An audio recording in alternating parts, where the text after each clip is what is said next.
গত বছরে এই লালমোহনে তরমুজ যা হয়েছিল, প্রতিটা তরমুজ পর্যন্ত আমাদেরকে চাঁদা দিয়ে বিক্রি করতে হয়েছে।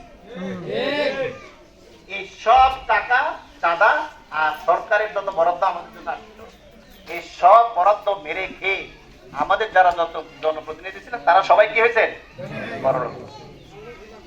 এরপরে আরেকটা পয়েন্ট আপনারা খেয়াল করেন, সেটা হলো এখন তো সরকার নাই, কোন রাজনৈতিক সরকার আছে? কোন রাজনৈতিক সরকার নাই, গভর্নমেন্ট আছে, অন্তর্বর্তীকালীন সরকার। এই সময়টাতে তো যার সরকারের বরাদ্দ আছে সেটা মানুষের পাওয়ার কথা ছিল, যেহেতু কোন দল এখন সরকারে নাই, কোন দল নাই। এই সময়ে গত 16 মাসের সরকারের যে বরাদ্দ, এটা কি আপনারা পাইছেন?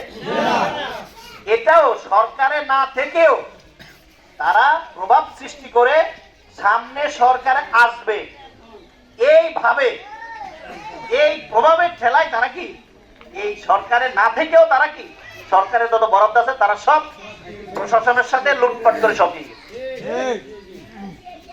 গত 16 মাসে সরকার থেকে বরাদ্দ আসে নাই? রোড গান কালবান এগুলোর জন্য মাসিক যে বরাদ্দ এটা আসছে না, সেগুলো কোথায়? সেগুলো পাইছেন আপনারা?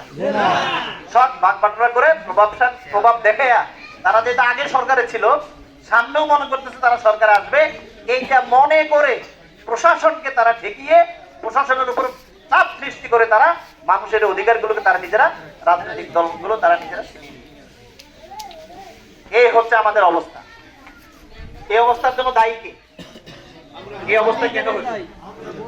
এই কাজ যারা করছে, যে দল করছে, যে নেতা করছে, তারা তাদেরকে ভোট দিতে কে? আমরাই ভোট দিয়েছি। আমাদের ভোট নিয়ে তারা এই কাজ করে। আর এরকম ভাবে যদি এরকম লোক, এরকম দলকে, এরকম ব্যক্তিকে যদি আরো 54 বছর ভোট দেয়, আমাদের কোন পরিবর্তনের সম্ভাবনা আছে? তাহলে আমরা কি করব? আমাদের করণীয় হচ্ছে এই জায়গাতে, এই প্রতিনিধিত্বের জায়গায়, এই সেবার জায়গায় সেবক হিসেবে এখানে আমানতদার লোকদেরকে এখানে বসাইতে হবে। তাদেরকে যারা রাষ্ট্রের প্রতিটি টাকা শুধুমাত্র না, প্রত্যেকটা পয়সাকে তারা আমানত মনে করবে, যারা রাষ্ট্রের এই দায়িত্বকে তারা পরকালের জন্য এটা তাদের সেবা মনে করবে এবং আমানত মনে করে কোন লোককে তার কাছে না নিয়ে তার বাড়িতে এসে তাকে সেবা পৌঁছায় দিবে, এমন লোকদের যদি আমরা নির্বাচিত করতে পারি, তাহলে আমাদের এই দেশ এই অবস্থা থেকে মুক্তি পাওয়া সম্ভব।